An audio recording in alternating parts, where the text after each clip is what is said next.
Welcome, everybody, to the Sentinel Report. I am your host, Alex Newman, and it's a great honor to be with you today. We've got some very special guests coming up, including the Senate president in Wyoming, breaking down some big victories they had just this session. Also, Representative Ken Ivory, the mastermind behind transactional gold in Utah, passed unanimously in the House, overwhelming margin in the Senate, and yet vetoed by the governor.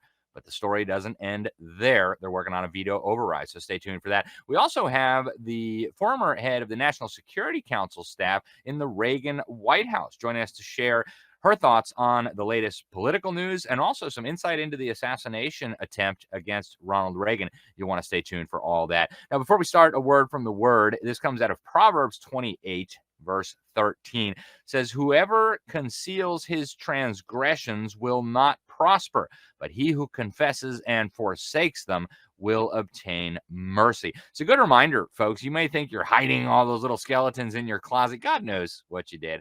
And so the prudent approach will be to recognize that and come before the Lord with it. Now, we have a lot of news today, folks, really important things happening around the world that you're not going to hear from the fake media. But before we get there, I want to give a shout out to our friends over at Classical Conversations. I've got my kids enrolled there. It's an incredible program, over 135,000 students all across America. Classical Christian education, God right at the center, family actively involved, and communities all across the United States. Go to classicalconversations.com/LSM to learn more. It's an incredible program. Now, going to news, folks, you're probably not hearing about this, but the World Health Organization is meeting as we speak, working on a pandemic agreement. And a lot of people in America have kind of tuned this out because, well, we're not in the WHO anymore. Well, guess what? Next time we have a deep state Democrat puppet in the White House, we'll be right back in if Congress doesn't take action. Check this out from the WHO. As you may know, WHO's member states are meeting in Geneva today for the rest of this week for the final time to negotiate and hopefully conclude the pandemic agreement. The pandemic agreement aims to address the weaknesses exposed by the COVID-19 pandemic and the lessons it taught us. In 2021, we launched the mRNA Technology Transfer Program in South Africa, which is now sharing technology from its base in South Africa with a network of 15 partner countries for joining. Yeah. The lessons it taught us. Folks, if we learned anything, never trust the government, never trust the media. Don't let these maniacs inject anything into you or your children. I mean, those were my lessons from the pandemic. Not that we needed more power for the World Health Organization run by an actual former communist terrorist. Sorry, Dr. Tedros Ghebreyesus, who's not even a real doctor. Not buying it, folks. And again, this is our problem. Okay, we need Congress to act here. Now, another major international power grab that you're not going to hear about from the fake media, the UN is now finalizing the details of its first ever global tax on humanity. Yes, you heard me right, a global tax on humanity. Okay, they just agreed to a carbon tax on all international shipping. Yes, it's going to make the cost of your food and your fuel and your everyday essentials go up, but it's much worse than that, folks. This is the camel's nose under the tent of global taxation. Everybody's talking about, it's going to be paid by Americans. Oh, is the tax going to be too big or too small? That's all superfluous. The real issue is that this is going to allow the UN to reach directly into the wallets of people around the world to fund whatever they want. Global armies, peace armies, of course, global police, global courts, global environmental programs, global propaganda campaigns, you name it, the UN will fund it if we are not careful, folks. So I've got a big article on this at The New American. You can find it at thenewamerican.com. We also have it cross-posted on our website at libertysentinel.org.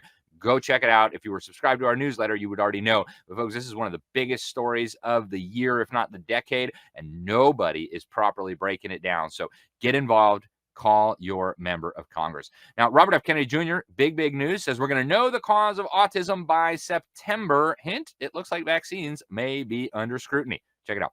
The studies that they did were very, very narrow, and there were about 17 studies. The Institute of Medicine, which is part of the National Academy of Sciences, says that 14 of those studies are invalid. And the biggest weakness in those studies is they never studied vaccinated versus unvaccinated group, which is the only way that you can really make this determination. And more importantly, none of the vaccines that are given to children during the first 6 months of life were ever studied. We're going to look at vaccines, but we're going to look at everything. Everything is on the table. Our food system, our water, our air, different ways of parenting, all the kind of changes that may have triggered this epidemic. It is an epidemic. Epidemics are not caused by genes. Genes can provide a vulnerability, but you need an environmental toxin. So we know that it is an environmental toxin that is causing this cataclysm. And we are going to identify it. We are narrowly focused on identifying it and using as many scientists as we can from universities and research centers all over the world to focus them through NIH, through Jay Bhattacharya, to focus them on answering this question. Yeah, lots of stuff going on, folks. And frankly, we know a lot of people who have children who suffer from autism. We've got to get to the bottom of this. We absolutely must get to the bottom of this. Big Pharma, get out of the way. The American people deserve to know. Now, speaking of Big Pharma and corrupt government, more and more criminal referral requests in states across the country for people like Anthony Fauci and Birx and Walensky and some of the other COVID totalitarians, the branch COVIDians, if you will. The pressure is building, folks. We've got criminal referral requests filed in Arizona, Pennsylvania, Oklahoma, Texas, Missouri, Louisiana, and more. And some of these are being put out by the Virus Law Group and the former Feds Group, Freedom Foundation. Folks, this is really critical. Yes, Joe Biden and his RoboPen may have tried to give them preemptive pardons at the federal level, but that doesn't mean that our state justice systems have to oblige. In fact, Joe Biden, does not have the power to issue state pardons. And so kudos to these states that are looking into this. We must have justice and accountability, not vengeance, justice and accountability. Now, Glenn Beck, I love Glenn Beck. He just revealed that congressmen are terrified of the CIA, which is actually spying on your elected officials. Listen to this. I've been to Washington, I don't know how many times in the last 5 years. I've had congressmen ask me, can you leave your cell phone outside? Let's go for a walk. You're carrying any electronics? Do you have an Apple Watch? No, I don't. Okay. And then they'll say, outside as we're walking quietly, the CIA is monitoring everything that we're doing in Congress. They're monitoring all of us. And 2 of them have told me, we've been threatened. Behind closed doors, we've been threatened by the CIA. That was a little scary to hear that. And I've heard it over and over and over again. Yeah, 6 ways from Sunday to get back, folks. That is totally inappropriate, and it needs to stop. Call your congressman. Tell him not to cower in the face of this outrageous interference. Now, speaking of Congress, Maxine Waters, communist from California, literally harassing random federal employees outside the Department of Education. I mean, you got to wonder about the people who keep sending this lady back to Washington, D.C. But look at this. Look them in the eye. Come on, hold your face up. Look at him. Let him see you. This is him. Look at him. Yeah, and it goes on, folks. I mean, it's an embarrassment. It is an absolute embarrassment to our country that we have elected representatives who do this kind of childish, clownish behavior. Now, over in Kentucky, lawmakers just overrode the governor's veto, thankfully ending the anti-Christian conversion therapy ban. And folks, they call it conversion therapy. They want you to think that like mean parents and pastors are like torturing kids to try to make them straight. The reality is this is an effort to criminalize the gospel, folks. They don't want you to be able to tell people that Jesus Christ can set you free from bondage to sin. That's conversion therapy in a nutshell right there. And so any effort to ban the gospel must be met with total resistance. We will never remain silent about what Jesus Christ can and does do for us. As the Bible says, such were some of you, right? We can be transformed regardless of what the governor of Kentucky, Governor Beshear, or any other tyrant in government think about it, and we must never to submit to this madness. So thank you to the legislators in Kentucky who overrode this wicked veto to try to protect the rights of free speech and, of course, the preaching of the gospel. Speaking of free speech, Canadian Freedom Convoy leaders have now been officially convicted for protesting the COVID tyranny. Yes, you heard me right. They have now been convicted of mischief, according to multiple sources. Yes, mischief in terms of defying wicked and gross tyranny like shut your church down, take a vax, etc. Not going to happen, folks. Now, the greatest hoax of all time, it looks like the mass graves lie from Canada has officially fallen apart. The government of Canada just quietly and permanently stopped looking for the alleged mass graves of supposed Indigenous children. Because they don't exist. All right. This was another scam to demonize America. It was another scam to demonize the West and Christianity. And it has now officially fallen apart. Now, turning to South Africa, an American pastor has been kidnapped and is being held for ransom. 45-year-old American pastor was literally abducted at gunpoint from church, and he is now being held for ransom. His name is Josh Sullivan. Keep him in prayer, folks. His family has been over there doing ministry for a long time. He's from Tennessee, and this is an absolute outrage, folks. We need to pray for this precious family and the work that they were doing. Kentucky Fried People? Oh, man. The new ad by KFC is so outrageous. I don't even know where to start, but I'm going to show you a little bit of it. It ends with a guy walking into a pond of gravy and then coming out as a chicken nugget. I'm not quite sure what that's supposed to represent, like KFC is people. But look at this. It's like a weird cult. Hide your kids from this commercial.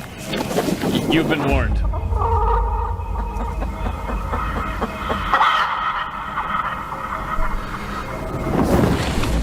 Right? There's a big chicken in the woods and doing a staring.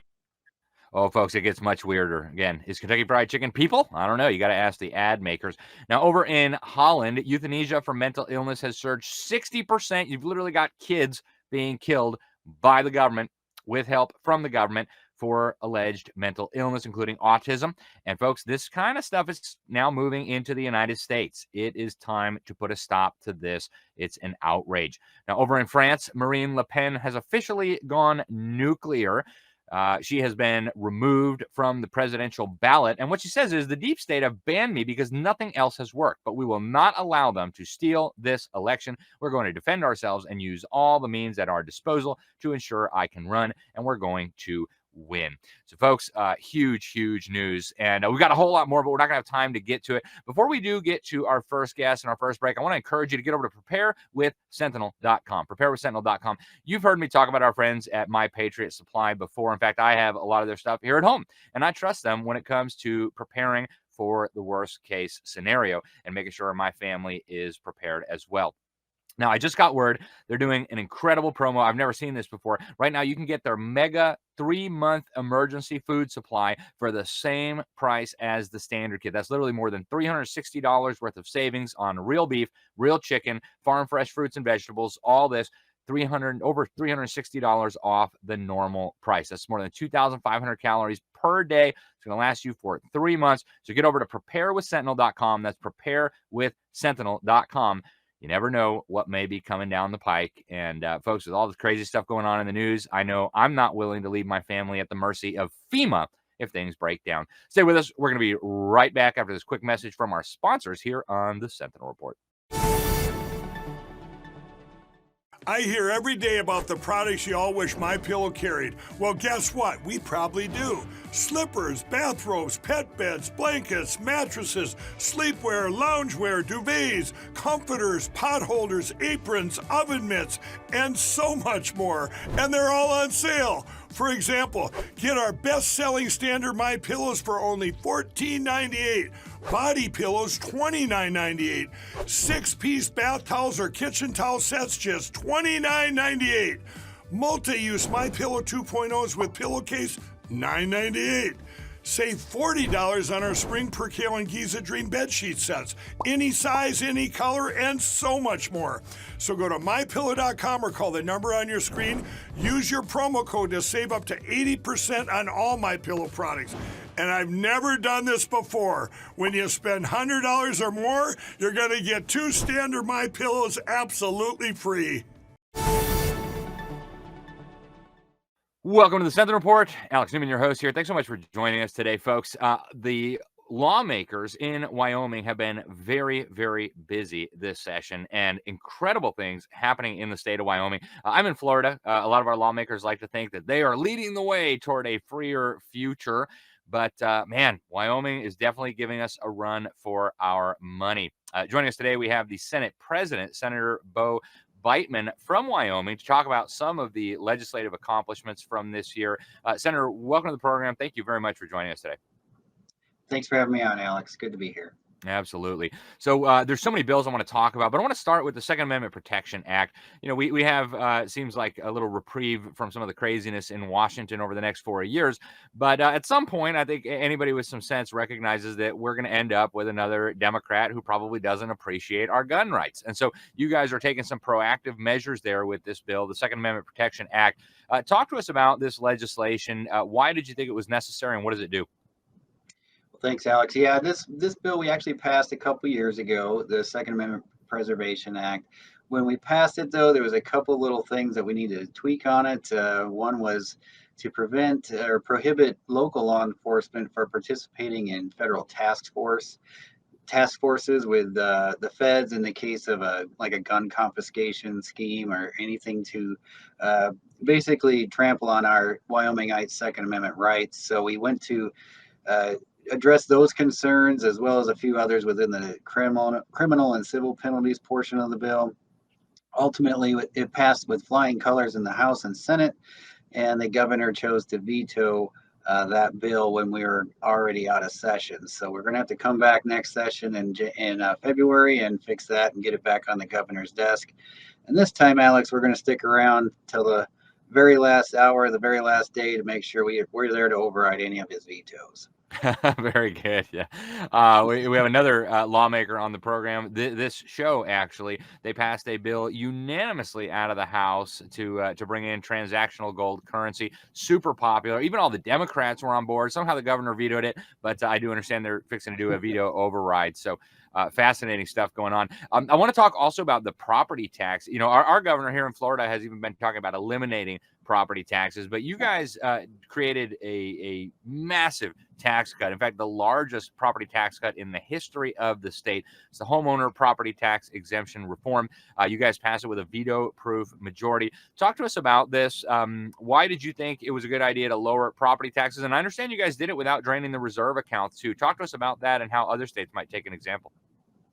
Well, as you know, in Wyoming, we saw an influx of people during COVID, people voting with their feet, fleeing blue states and moving to free states like Wyoming and Idaho and other mountain western states that still value freedom. What that did was it also drove our property values through the roof with all this influx of Californians coming in. And in turn, our property taxes went sky high. And so we had seniors on fixed incomes who couldn't afford to stay in their homes that have lived here their entire lives. So that was the impetus behind the push to get property tax relief out there. Now, we were fighting over whether we want to do a 50% cut or a 25% cut. Ultimately, we landed at 25%, which is hundreds of millions of dollars back in the pockets of our people here in Wyoming.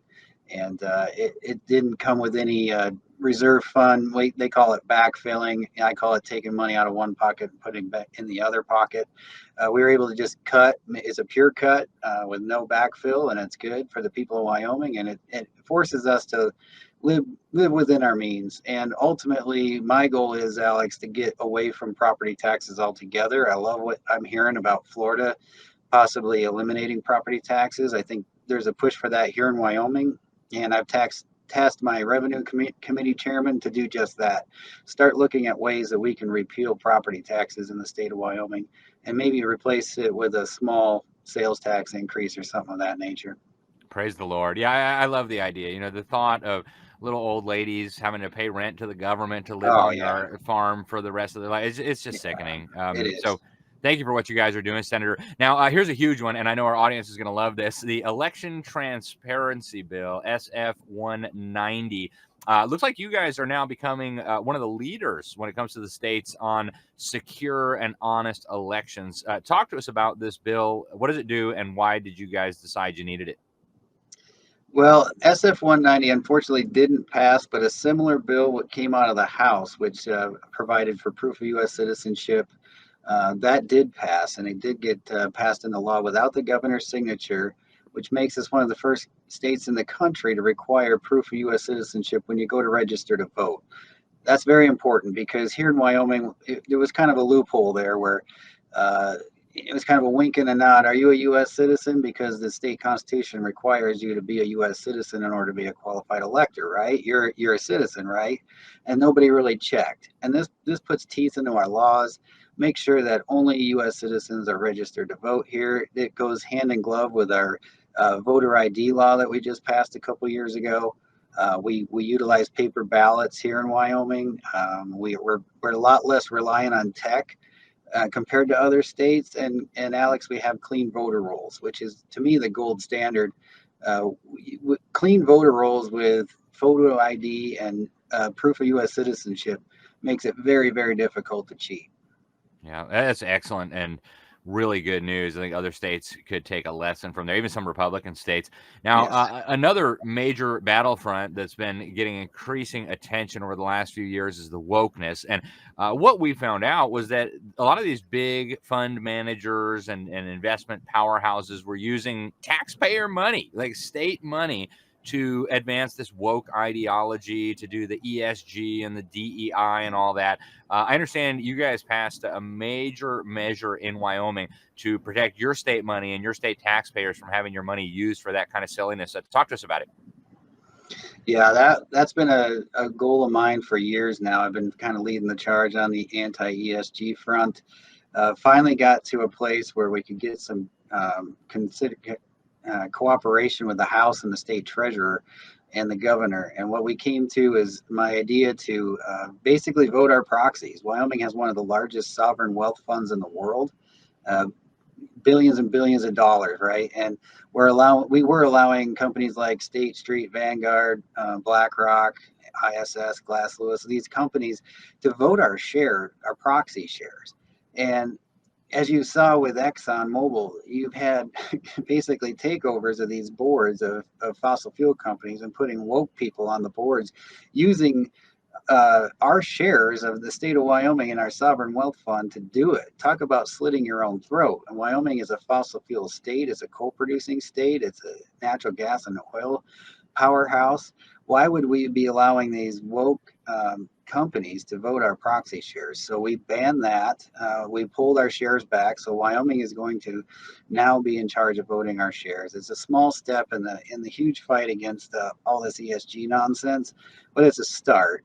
And we also have to fight back against this collusion and antitrust behavior that we're seeing with these large investment banks. And so with our Attorney General going after them on that front, joining Texas and other states, and then doing what we can here to basically de-woke the treasurer's office and pull our shares back, I think those are two huge wins for us.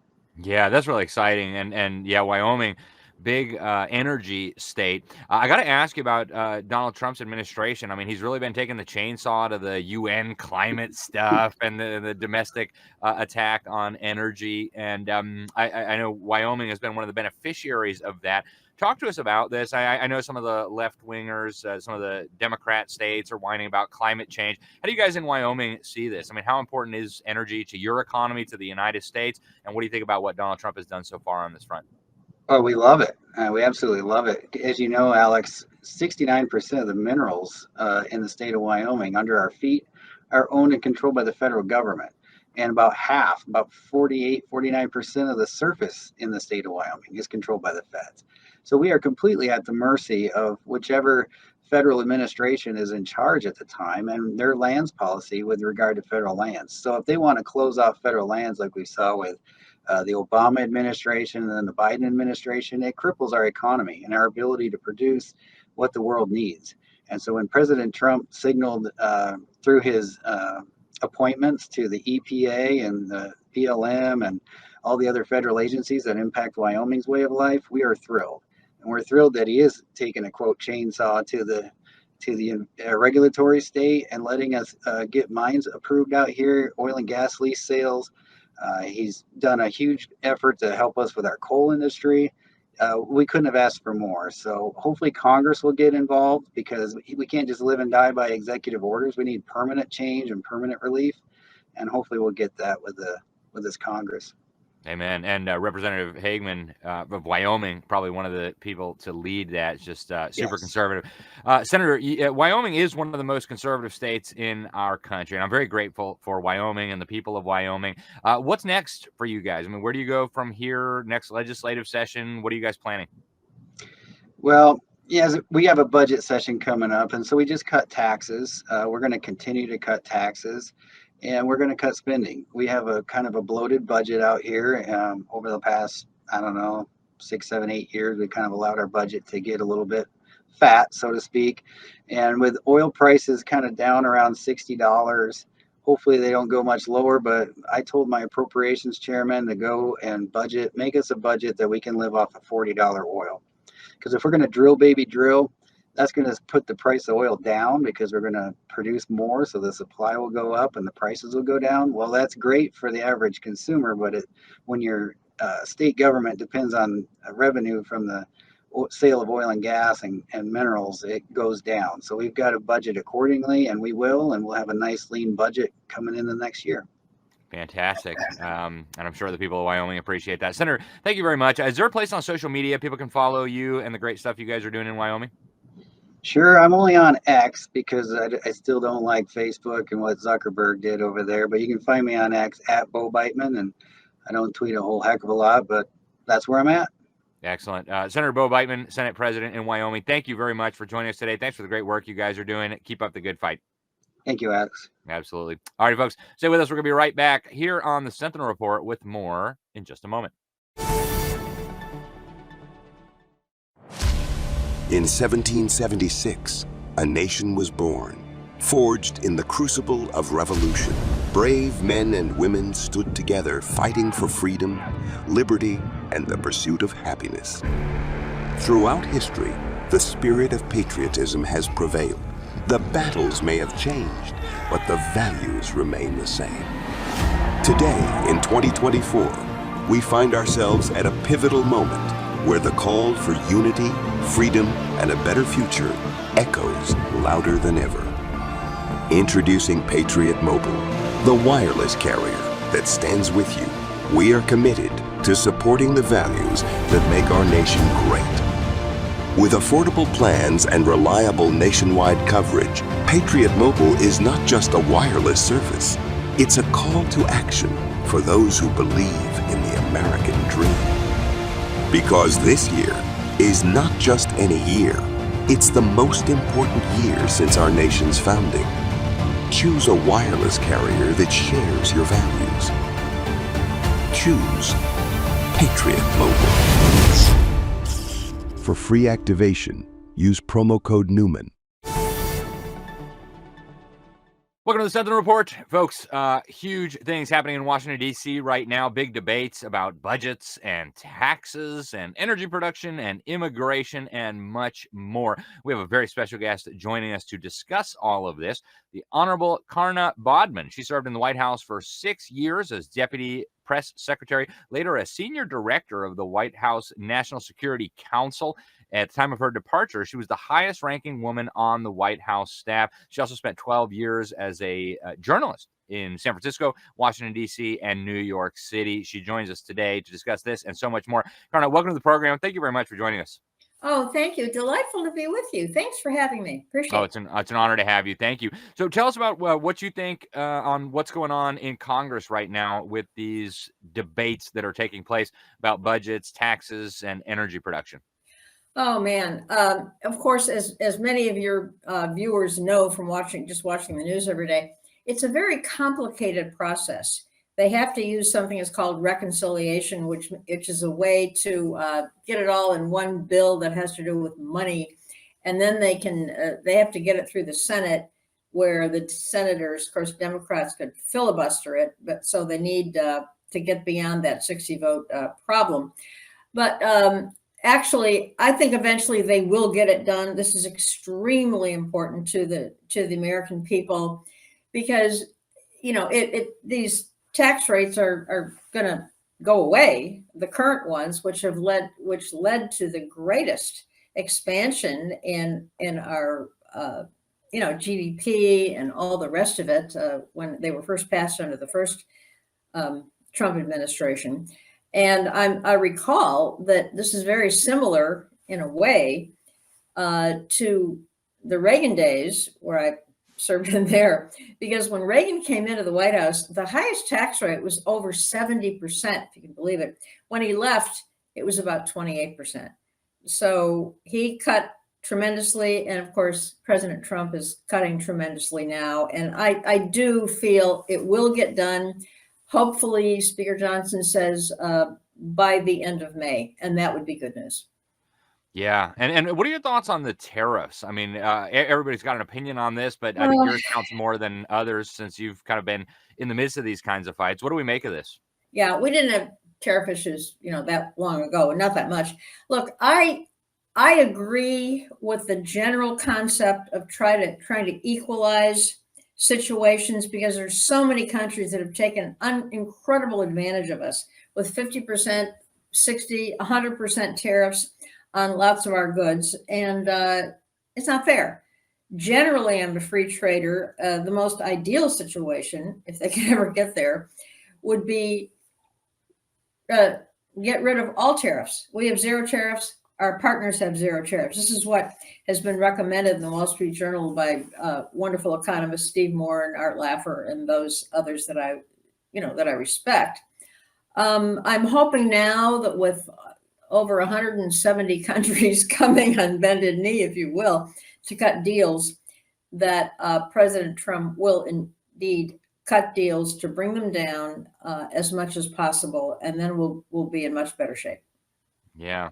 And turning to immigration, we've had open borders essentially for the last 4 years, and obviously some problems there. What do you make of the president's immigration policies? What do you make of what Congress is doing and saying about it? And what should be a prudent immigration policy in your view for the United States? Well, first of all, President Trump campaigned on this. It was a major campaign issue, as we all know.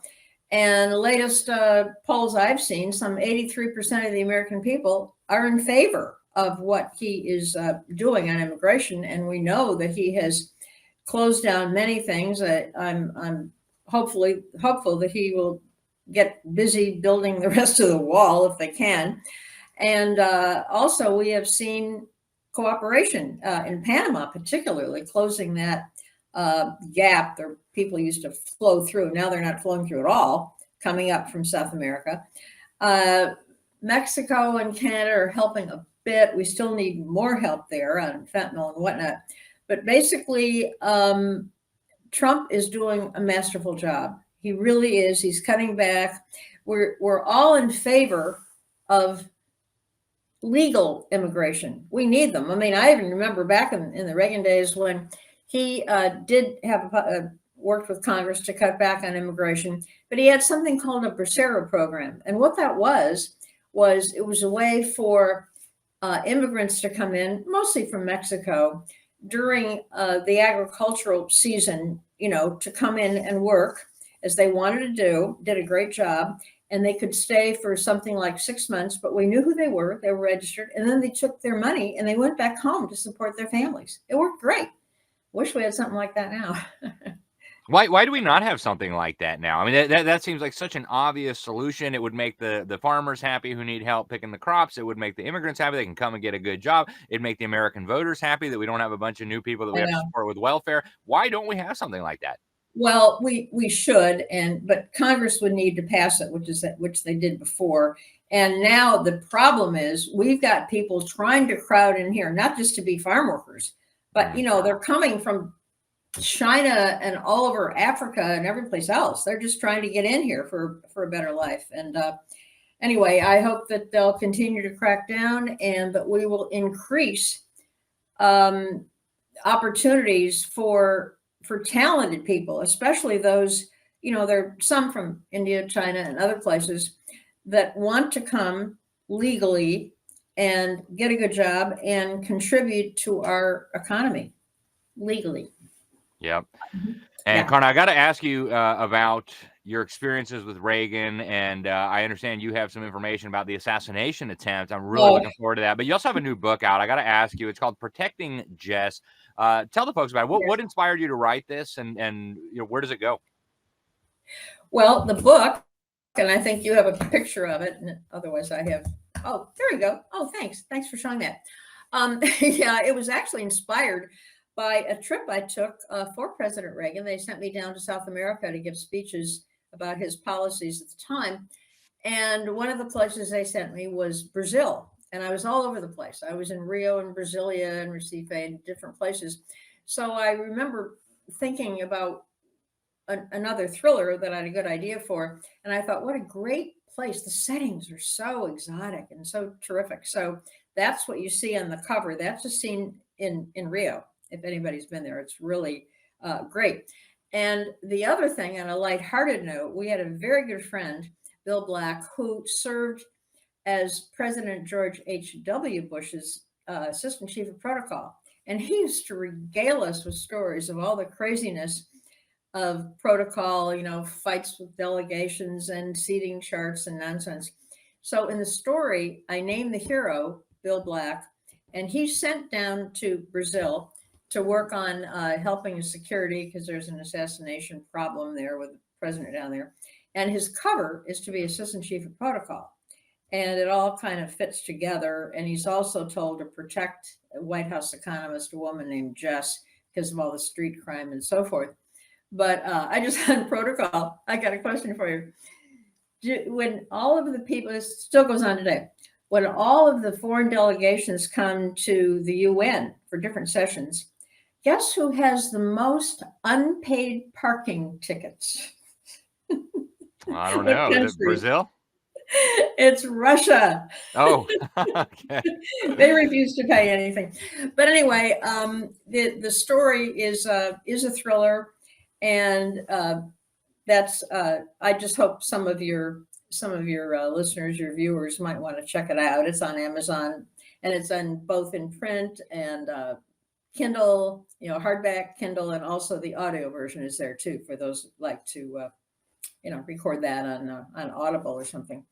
Sounds like an amazing book, Karna, and I'm actually really looking forward to reading. I lived years in Brazil. I love Brazil. I lived in Sao Paulo, but spent a lot of time in Rio and all over the country. It's just a beautiful place, and it sounds like a fascinating story, so I can't wait to get my hands on it. Before we get to Reagan, you also mentioned that you wrote a kid's book about a puppy dog that lives in the White House. I got to know more. A lot of our viewers have kids and grandkids. Tell us about it. I did. I have a copy of it right here. If you can see this, I don't know if you can see it. Wrigley at the White House. Yeah, Wrigley at the White House. It's kind of, I've got it up. It's not very straight, but anyway, what it is about a little puppy, Wrigley. I'm from Chicago, and he runs around the White House, getting into all kinds of trouble. But he solves the problem for the president. And the drawings are all authentic pictures of the right rooms in the White House. So it's kind of a nice book. The blurb says it's a charming story for children who will laugh at the dog and learn about the White House. Oh, fantastic. I've got lots of kids, so it might be a good stocking stuffer later this year. Karna, I got to ask you, too, about the Reagan assassination. I know you had some up close and personal experience with that. Please share with the folks about that day. I certainly will. On March 30th, I was scheduled to be in the car with Press Secretary Jim Brady. I was his deputy at the time. But at the last minute, I had a lot of press calls to return and so forth. And Jim said, oh, no big deal. It's just a little speech at the Hilton Hotel for Union Group. I can handle it by myself. You stay here. You can handle the press tomorrow, another speech. I said, fine. Well, as everybody knows, when Jim and the president walked out of the Hilton, I probably would have been standing right next to him when John Hinckley fired those 6 shots in 3 seconds, combat style, and he used later what he described during an interview as a devastation bullet, which he thought would explode inside the victim, which it did not, because he was using a smaller gun at 22. Now, actually, what happened is the bullet that hit the president, not the others, was a ricochet deal. It skittered along the edge of the car, we figured out from film, and when it hit the president, it had flattened out a little bit in that trajectory, and it went in a little bit flat, more like a thin dime rather than like a bullet hole. They throw him in the car. They race off to the hospital. They get in there and they put him on the gurney. They're tearing off his clothes, trying to see what the matter. They weren't sure he was been shot. Maybe he was a heart attack. And he looks up and says, careful, that's my new blue suit. Oh, so in any event, they finally figured out that, yes, it was a bullet. And Nancy rushes in. She's totally distraught. And he looks up from the gurney and he says, honey, I forgot to duck. Well, that turned out to be a line he remembered that the old famous prize fighter Jack Dempsey uttered after a knockdown, drag-out fight. Well, then they're wheeling him into the operating room, and all the doctors are around very grave, and he looks up and says, "I hope you're all Republicans." And I say, "Well, yes, sir, today we are." Some were Democrats. I mean, who cares? What we discovered then, after the operation, did not announce to the nation at that time. Do y'all know that bullet was lodged 1 inch from his heart? Oh, wow. Now, on a little slightly better note, when he came out of surgery and woke up in the recovery room, this is a story that I heard from Mike Deaver, his very close friend who was there a lot. Reagan wakes up and he had tubes down his throat. He couldn't talk at first, and he wanted to write something down. He asked, and they handed him a tablet and a pencil. And as Mike described it, Reagan looked up, saw white ceiling, white walls, and they had a beautiful nurse standing next to him in a white uniform holding his hand. And Reagan jots down, "I'm alive, aren't I?" Well, later, one final note showing Reagan's wonderful sense of humor. Later, actually 2 months later, we were deciding where should he make his first appearance to the American people and to the world to show that he's okay. He's, working back well. Well, it was finally decided not just a speech in the Oval Office, but he would give a talk to a joint session of the Congress. It was real home run. They invited him up there. So he goes up to the Hill and everybody stands, gets about a 5-minute standing ovation. And when he begins his speech to outline his entire economic program and foreign policy with the Soviets, all the rest of it, he starts with a little bit of humor. Because when he was in the hospital and later, he got literally a ton of mail and they kept a lot of letters. And he pulls one out of his little jacket pocket and he reads it. And he says it's from a little second grade boy who writes, "Dear Mr. President, I hope you get well quick or you might have to make a speech in your pajamas." That's fantastic. It was a good story. Yeah, what a great president. What a great man. Karna, I really appreciate you joining us today. I want to thank you for coming on. And also, folks, the book is Protecting Jess. You can get it at Amazon.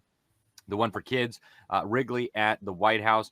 Karna, is there any way for people to follow? Are you on like any of the social media? Do you have an X account or any place where people can follow you, or just the books? Oh, sure. Well, I'm very active on Facebook. My name is KarnaBodman.com. And, that'd be great. I'm a little more active on that usually. And I put things up there about books or my kids or my dogs and all that sort of thing. So excellent. I'd love to hear from and my website, by the way, is just my name, KarnaBodman.com. And there is on the contact page, there's my email. Send me an email. I answer every single one. If anybody wants like a book plate to put inside a book, I autograph book, just tell me. I do that every day practically. People request them and I sign the book however they want it signed for so-and-so. And then I mail it to them, and they just, when they get their book, they stick it inside the book. Got an autographed book. That's wonderful. Well, Karna Bodman, thank you very much for joining us today. Thanks for writing the book. I hope we can talk to you again very soon, and please keep up the great work. I'd love that. Thank you very, very much. Absolutely. It's a pleasure. All right, folks, stay with us. We got one more guest coming up here on the Sentinel Report. Massive win for transactional gold currency in the state of Utah. Unanimous support in the House, almost unanimous support in the Senate, and the governor vetoed it. But lawmakers are getting ready for an override. The mastermind behind it all, Representative Ken Ivory, joining us next. Stay tuned. Are you concerned about your child's education? Have you considered looking into alternatives to public school but don't know where to start? Greater Than I Ministries will give you the tools you need with a free Home Educators Kit and 15% off our Thinking Like a Christian Biblical Worldview video series.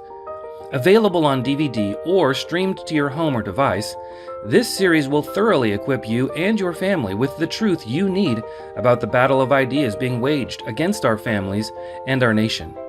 And our free Home Educators Kit will provide you with links directly connecting you with all the resources you need if you're considering rescuing your children from the public indoctrination schools.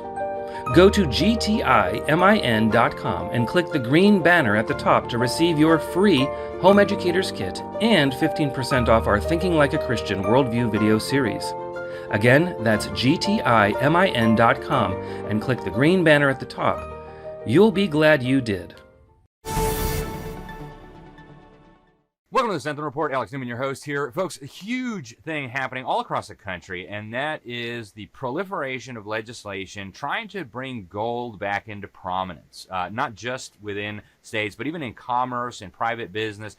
Texas has been a leader on this, and so has the state of Utah. In fact, not long ago, we had the state treasurer of Utah on this program, Marlo Oaks, who's been very supportive of this effort. And the state passed a historic bill, actually one of the strongest bills we've ever seen, by a very significant margin. Even some Democrats came along, and one of the men who was key to that whole effort was Representative Ken Ivory. He joins us today to discuss. Ken, thank you very much for joining us on the program today. You guys had a great bill, passed with a very significant margin, and then Governor Cox vetoed it. What's going on? Yeah, Alex, first of all, thanks for having me on. Big surprise, was my bill. Last year, I passed the bill that allowed us to invest gold in the rainy day fund into gold. And, that's done quite well over the last year. And then this year, it was to allow vendors to choose, at their choice, to be paid in electronically gold-backed, payment system for vendors to choose to be paid in gold and silver. And passed the House unanimously, passed the Senate, every Republican and some Democrats. And so we thought, we're home free, no problems here. And 10 minutes before the deadline to veto bills, I get a call from his attorney with some excuses. And so it's impracticable. Well, there are at least half a dozen companies doing it that we know of. And then they had some concerns. They thought that since it was funded by someone on the Precious Metal Study Group, because we didn't think that there would be a massive appropriation needed, because it's like adding a new bank account. And at the last minute, we got a $200,000 appropriation fiscal note tied to it, and we were already done with appropriations. So Kevin Freeman and his companies agreed to put up the money, wanting open competitive bid, but the governor assumed that because it was someone privately putting up the money, that it would somehow interfere with the competitive bid process, but nothing could be further from the truth. So now we're working the veto override process, Alex, and that should go fine. We'll let you know how it goes. Excellent. Looking forward to it. Ken, I want to talk about the big picture here, and we've spent a lot of time with Kevin, who's been pushing for this at a national level with his book, Pirate Money. Why do you think it's important for states to take these kinds of actions to try to get gold back into circulation, to get it moving through the economy once again? Yeah, great question. First of all, we're mandated to do that. Article 1, Section 10 of the U.S. Constitution says, no state shall make anything but gold and silver, legal tender and payment of debt. And so we're trying to follow that. The temporary experiment that President Nixon launched in 1971, he said he was temporarily taking the dollar off of gold. It was backed by gold up until then. Well, that's not worked out so well. They've been printing money like crazy, devaluing our money something like 80-85% since 1971. We simply want people to be able to store the value of their earnings and savings so they can buy houses, so they can afford groceries and not have the value of their money eroded out from under them. Yeah. And so Texas, of course, set up a state gold bullion depository, and they have legislation now. It hasn't passed yet as of the last time I checked, but they have a system that they want to build that would kind of make this transactional. So you get like a debit card, and you'd be able to just buy or sell using gold and silver through this mechanism. Is that something that the folks in Utah are interested in looking at as well? Yeah, well, that's exactly what the House Bill 306 does. I mean, we started on the making gold legal tender again in 2011, and then we eliminated tax in like 2014. We've kind of been leading out on this all the way through. Last year, we were the first state to authorize being able to invest rainy day funds directly in gold. And then this year, House Bill 306 does that very thing. So it would be an electronic gold-backed payment system. I mean, think of kind of like Bitcoin, but actually backed by physical gold and silver, so that vendors could, at their choice, choose to be paid in gold and silver, and then they'd have the ability to transact that anywhere else. But the gold would be vaulted in Utah, audited, insured, redeemable for physical precious metal or for dollars. And so, yeah, that's where House Bill 306, the bill that we passed, that's where it's going. Yeah. And you guys brought in some really heavy hitters for your working group. I mean, you had, I think, the CFO of one of the major credit card companies. I mean, you guys brought in some really brilliant minds for this. Talk about the process that went into crafting this bill. Yeah, so when we passed House Bill 348 last year that authorized the investment of rainy day funds in precious metals, we also set up in that bill a study group. And so Marlo Oaks, our treasurer, ran the study group. And as you mentioned, we had Randy Quarles, who was the vice chair of the Federal Reserve. Gary Crittenden was CFO of Citigroup and also of American Express.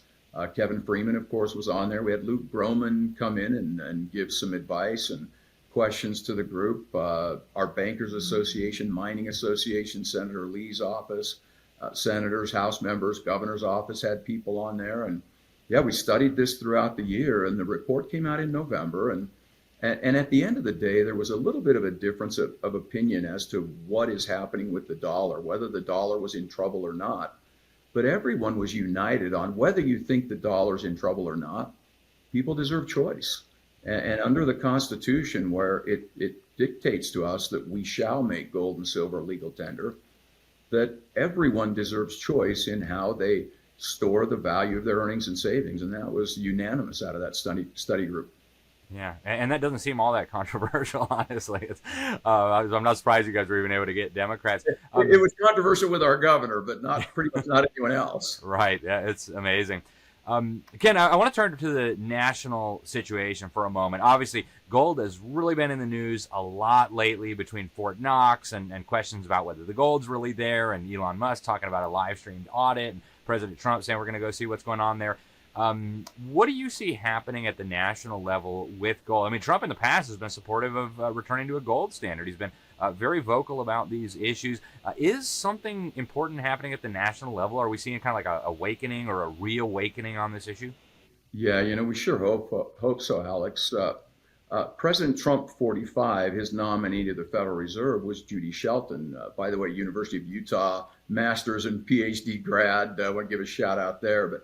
But she was his nominee to the Federal Reserve. And as you likely know, she was calling for a gold-backed bond where we issue bonds in gold, sound money, and then you can tease out in the market, let the market play out. Do we want to bet 50 years on a return on gold, or do we want to look at a return on dollars 30 years out, 50 years out? And that's a pretty easy story. You go back 30 years on the value of the dollar, and it's been dropping like a rock. For example, I'll give you an example. In 1971, when President Nixon took us temporarily off the gold standard, you could buy a house in Salt Lake for under $20,000 or 560 some odd ounces of gold. Today, that house is $560,000. The $20,000 doesn't get you a down payment, right? But that 560 ounces of gold buys you more than 3 houses. So I mean, gold holds its value, and we believe people should be able to choose how they store the value. I mean, that's the essence of liberty. I mean, think about this, Alex. You go to the butcher and you say, hey, I want a pound of hamburger. And he comes back with a thimble. And you say, no, I wanted a pound, right? Oh, yeah, that's a pound today. We changed what a pound is. And you go to get a house, you go to your architect and contractor and say, I want a 3,500 square foot house. And when you go to get the keys, it fits in the back of your pickup. And you say, wait a minute. Well, no, we changed what a foot is. $1 was a fixed standard, 31 and 371 and a quarter grains of silver. That was the definition of $1. And in the Constitution, it's right in that provision of a fixed standard of weights and measures. So we can measure the economy. We measure our labor. We have a fixed way, a trusted way to transact with each other instead of dollars that are dropping through the floor because they have these inflation targets, which just simply means they're taking away that percentage of the value of our money. And, the Constitution didn't countenance that, and we think we need to get back to that standard and give people that choice of sound money. Amen. So where do you think we should go as a nation from here? I mean, obviously states can do a lot, but some has to be done in Washington, D.C. Where do you think we ought to head as the United States of America? Yeah. States getting back to Article 1, Section 10 and getting back to the Constitution, states can surely do that. But somewhere along the line, after 1971, when before that gold was money, the IRS, as a matter of policy, made it a policy that gold and silver used as money should be taxed. And they're taxing money and taxing get this, they're devaluing the dollar so that when gold just standing still is worth more dollars because the dollar's devaluing, the IRS policy is to tax that difference in value. We think that's unconscionable, and that capital gain tax on gold as money should go away. We call, President Trump could get the IRS to do that. Otherwise, we need to look at ways that the states get together and work with our federal partner to eliminate that capital gain taxation of money, because it's absurd to tax people's money. Yeah, it really is. And so we've got hopefully a veto override coming up here. What's next in Utah? You guys have do you have new legislation you're thinking about for the next session, or is this kind of a stopping point for a little bit? Yeah, no, I mean, Alex, gold is Utah's #1 export. It's also our #1 import because we've got the refineries and all of the rest. It's a critical industry for us. We're a leader in fintech, financial technology. I had a couple of other bills this year that we rolled out, and we'll work on those in the study group going forward. One was to begin building kind of an inflation insurance where we begin to stockpile an income in gold.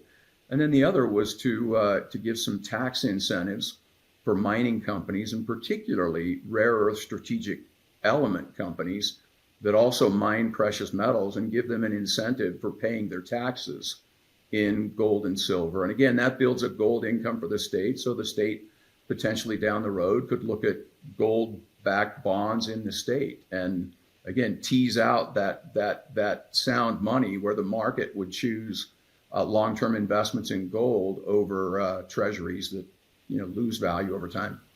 Yeah, it's really exciting, Ken. We're almost out of time, but I do want to ask you, most of our viewers, most of our listeners are not in Utah. And so what's your advice to folks in other states who are hearing this and they're thinking, hey, that'd be a great idea for Florida or Washington or California? How did they get this discussion started in their state? How do they get their lawmakers working on these issues? Yeah, a couple things. I mean, you can look up the legislation I've done. If you go to le.utah.gov, you can search my name and see the legislation that I've done here and in prior years. So that would be one. A second way, Alex, is we're actually teaching people how to reclaim their role as the sovereign in America, as the servant leaders, where we exercise our role at the top of the food chain in the government, and we teach our leaders how to represent us and teach them the direction and the job description we need them to do. And that's a website called igovern.us, igovern.us. And we're teaching people how, if we band together, we can reclaim our role as the sovereign, as the boss, the servant leader in this government in as little as 5 minutes a week. We just work together. It's really not that hard, but this is not a spectator sport. We need to be in the game, know who our state leaders are, know how to influence them. And that's what we're doing at that igovern.us site. That's fantastic. Yeah, Utah, maybe not the biggest state, but huge in terms of influence and leadership. And we appreciate you guys very much. Ken, before we go, final thoughts. And is there any way for folks to follow you? Are you on Twitter, X, social media, Facebook, whatever, so that people can follow what you guys are doing in Utah? Yeah, you bet. Twitter is Ken Ivory UT, Facebook, LinkedIn, those things as well, and website voteivory.com. But yeah, reach out. This is critical. It's critical that we reclaim the ability to permanently store the value of our earnings and savings, and reclaim that constitutional structure in our nation. So we'll reach back out to you when we get the override done, and love to talk to you more about this igovern.us at some point. Would love to. Ken, thank you so much for what you're doing. Thank you very much for joining us today. I hope we can talk to you again very soon. Thanks, Alex. My pleasure. All right, folks, that's all we have time for today on the Sentinel Report. But I want to thank you so much for all that you do for God and for our country and for your family and for all of the important things that we hold dear, like liberty. Get over to our website, libertysentinel.org, libertysentinel.org. You can get our content all the time, whether you're hearing us on radio or TV or podcast, doesn't matter. Go to the website, libertysentinel.org/subscribe to get on the free newsletter. You can also find our sponsors and so much more. Thanks again for tuning in. I'm Alex Newman. This is the Sentinel Report. Until next time, God bless you all.